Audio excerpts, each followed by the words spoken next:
Greetings, ladies and gents, and welcome to this latest episode of Tales from Outer Space, taken from the subreddit HFY. The links to all the stories will be down below, and as always, I hope that you enjoy. And if you do, please consider subscribing. Story number 1. A human ordnance technician introduces himself, written by Hexer Nano. It's kind of funny how mundane sort of way all these sapient species in the galaxy, and only one has ever really thought to disarm bombs in place of a safe or semi-safe detonations. Well, they probably tried it, blew up, and decided it was a waste of time. And there weren't even that many who used explosives that weren't on a rocket anyway, so bombs and the like were incredibly rare. And then they met humanity, and then their dissenters and terrorists got their graspers on human explosives, and then they learned of the need for both an ordnance technician and someone who could safely dispose of any armed ordnance, all because of an attempted coup.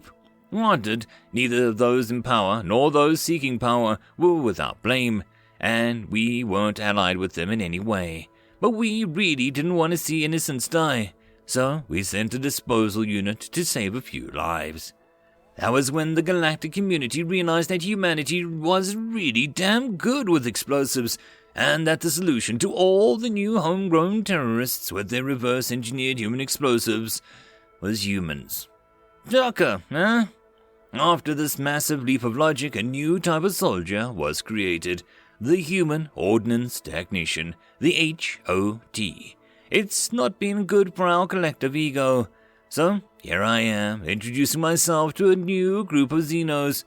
Hello, my name is William Brass, and I will be your Human Ordnance Technician for the foreseeable future. Before you ask any questions, just let me give you the usual spiel, okay? After receiving no negative responses, I proceeded with my spiel. Now, I am sure you were briefed about the Elzarian coup last year, but just in case I'll give you the Cliff Notes version. Some Elzarian dissenters decided that they'd be better leaders than the current ones, and decided the best way to show this was by blowing the leaders, an assortment of foreign dignitaries, and a few hundred Elzarian and foreign citizens the freaking smithereens. Humanity took exception to that and saved the day without a single injury, save for the Elzarian president getting a concussion after running into a pole during a strategic retreat. I am sure that my disdain was thick enough to cut with a knife, and it seems that my new partners all agreed by sniggering and analogues I heard. After that, it was decided that human ordnance technicians would be more of a standard part of any significantly sized all-purpose military and or law enforcement group, and thus ensure that they would both be where we would be needed and be spread out evenly enough to ensure that we could be called upon when needed. Now, as the Human Ordnance Technician, or HOT, I have some standard kit that you'll all do: a pistol sidearm, a knife for hand-to-hand combat, rations, that sort of thing. But in conclusion to that, I also have my HOT-specific kit: a bomb defusal geared HUD, bomb defusal equipment, non-mobile bomb-resistant armor, compact claymore mines, compact landmines, assortment of hand grenades, a grenade launcher with ammo, an operational rocket-propelled grenade for when we need a large explosion someplace and we can't reach through stealth, and enough C4 and associated detonators and wiring to get in and out of most military bases, plus a few of my own personal odds and ends that I've found useful over the years: magnets, city putty, gum, paper clips, fishing line, crayons, aerosol deodorant, watercolor paints, canisters, lighters, and my lucky cherry bomb. Any questions about what I've said before I move on? Yes, huh? Kasnebe is my name. You said that you have a bomb defusal equipment. Why do you have that? Don't you make and set the bombs?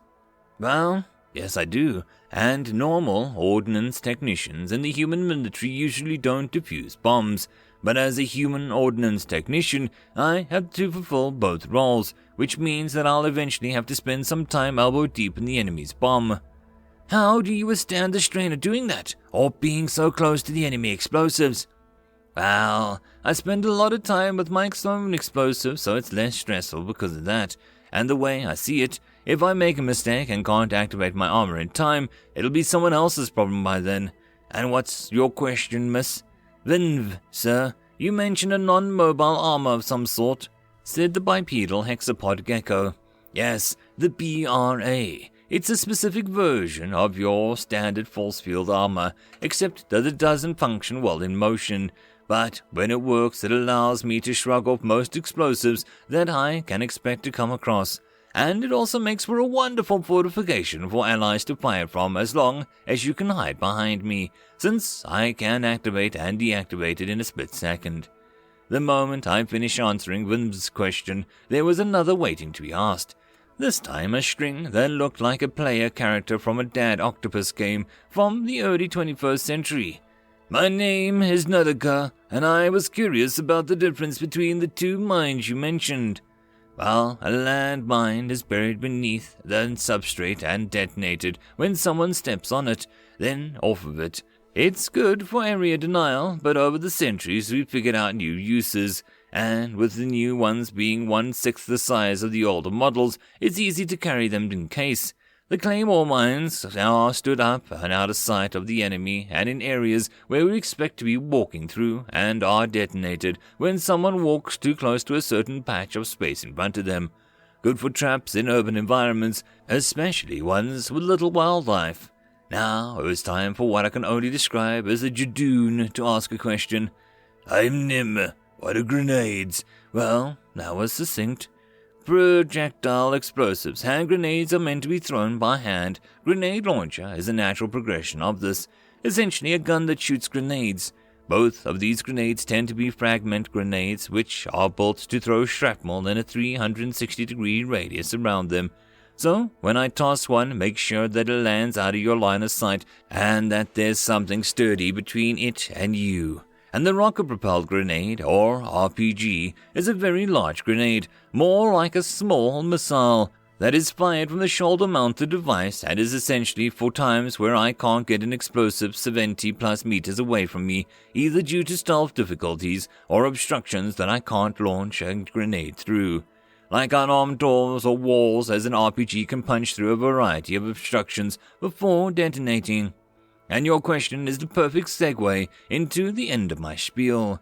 I am going to recite a few pertinent maxims of the 70 maxims of the maximally effective mercenaries for you to keep in mind if I am out of action or otherwise unable to provide instructions or advice. Maxim 62. Anything labeled "this end towards enemy" is dangerous on both ends. Both my claymores and RPGs can be considered to be labeled as such. When fired, an RPG will throw fire out its back end and the firing mechanism, and once armed with an advisable to wholly avoid the claymore. Even though they're designed to explode only in one direction, it is not fun to be on the other direction. Maxim 61. Don't bring big grenades into a small room. If you need to use my explosives in my absence, be sure not to use too big of a device for the situation. A big grenade in a small room will do more damage, and you'll be closer to the explosion. Maxim 44. If it'll blow a hole in the ground, it'll double as an entrenching tool. Both the RPG and C4 can do this, and my C4 detonation equipment can also blow through most other obstructions, especially with the plastic explosive breakthroughs in the 2430s, which dovetails nicely with Maxim 10. Sometimes the only way out is through the hull. Sometimes we won't be able to take an existing path due to rubble or overwhelming amounts of enemy fire. So sometimes we need to make our own paths. If there is a wall in our way, then we blow it away. If there isn't a path, then we make one ourselves. And lastly, and most importantly, Maxim number 3. An ordnance technician at a dead run outranks everybody. I don't care who's there, I don't care where they are, and I don't care where I'm going. If you see me suddenly running as fast as I can, then you follow. I don't care if I'm running towards the enemy, or a cliff, or whatever, because I guarantee that whatever I'm running from is more significantly worse than whatever I'm running towards. End of story number 1. Story number 2. The Art of Not Fighting Humans. Written by Dutch Guy Waffle. She sat down in a comfortable chair, not quite sure what she had expected from the office of one of the former Lord Admirals of the Navy. It certainly wasn't a small room full of bookcases and artifacts she found herself in.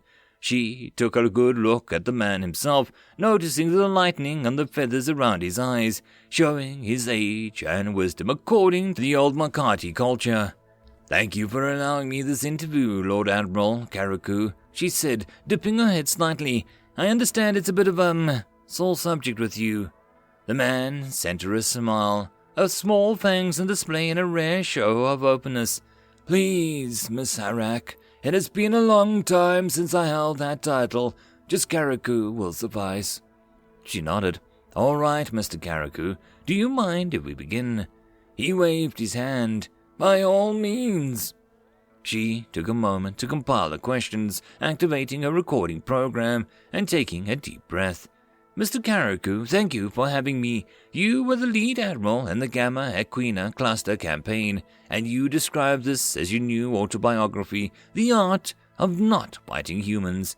Can you give us a quick summary of the factors leading up to the conflict?" The former admiral sat back and looked out the window. 2 decades ago, we came into contact with the Federated Systems, the human government, over a small cluster of galactic east. It was a small cluster, but very strategically important. The one who held it would have access to several jump points into outer space.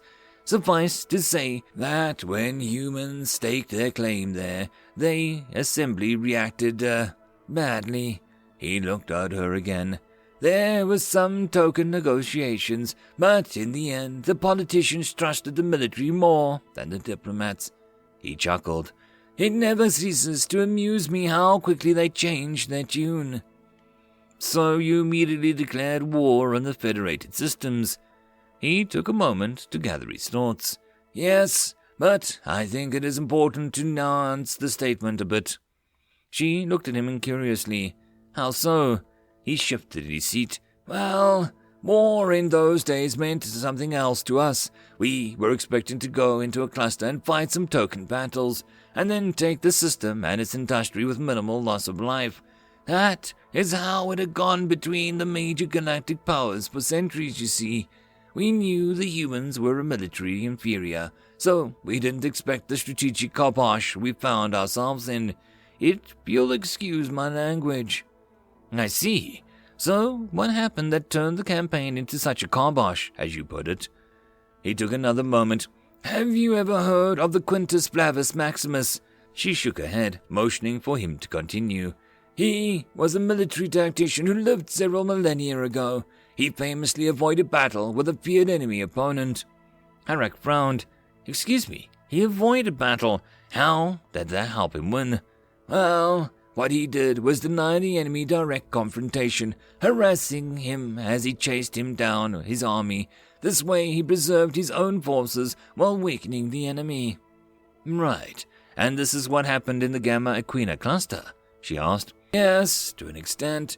The leader of the human forces, Commodore Ruth Beatty, if I remember correctly, knew she couldn't face us in open battle with her fleet of light patrol vessels.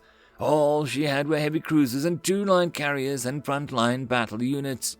We figured she'd surrender as soon as we entered the Haketa system. But when we jumped in, there was nobody there except for an automated weapons platform and mines. He shuddered, and his feathers rolled over his head.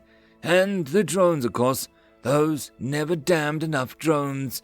Did you know that a human light carrier can hold up to 3,000 combat drones? Absolutely mad, I tell you. Noticing he was getting slightly off topic, she directed him back. And how did this impact the campaign as a whole? It slowed us down, mostly. We thought them cowardly or craven for fleeing from battle, a battle that could end the war in one go. But they seemed adamant on bleeding us for every light second we took. Every time we entered a system, the human fleet, if you could call it that, was already leaving, having filled the system with minefields, drones, jammers, the like. We lost most of our light units like that, never mind the raids. The former admiral shook his head. It was, frustrating, to say the least. Harrowing, even. Harrowing? How? Imagine the following, Miss Herrick. You are on a ship, a battleship in a mighty assembled navy, almost untouchable unless the enemy has ships of equal size or ship killer. You might be safe, but the other ships aren't. Imagine people, friends, family, what will you, on smaller ships dying to traps and hostiles that are gone before you can orient the guns enough to do anything about them. They are dying, and you can't do anything about it. There is a new glint in his eye, almost mad. That sounds, I don't know. I don't have the words for it. Exactly. The man seemed almost happy that he had someone to share his pain with. Not so strange I retired after the war, is it? Definitely not, sir. But why did you call it a debacle? The human fleet was destroyed in the Battle of Galita 11-3, and mostly due to your strategic genius. Pfft, he puffed. Strategic genius? Is that what they call sacrificing 10,000 lives to get a fleet of 3 ships and their escorts? The only reason we got them into direct battle was because they were dockyard there. Thousands of civilians, they couldn't not protect them. He sighed, his feathers by his mouth rustling. I lost 7 cruisers, 12 frigates, and most of my corvette screen to the trip on the battle. Believe me, it wasn't a victory. It's a 30-year ceasefire, he sagged. Believe me when I tell you, Miss Herrick, you don't fight humans. Humans fight you. End of story number 2. And that, my friends, concludes this video. I hope that you enjoyed. If you did, please consider supporting the author from the link down below. Otherwise, if you wish to support this channel, there are numerous ways to do so, like liking, subscribing, and possibly even becoming a patron. Otherwise, the easiest way would be to share. And until the next video, I hope that you all have a good one, and I'll see you then. Cheers.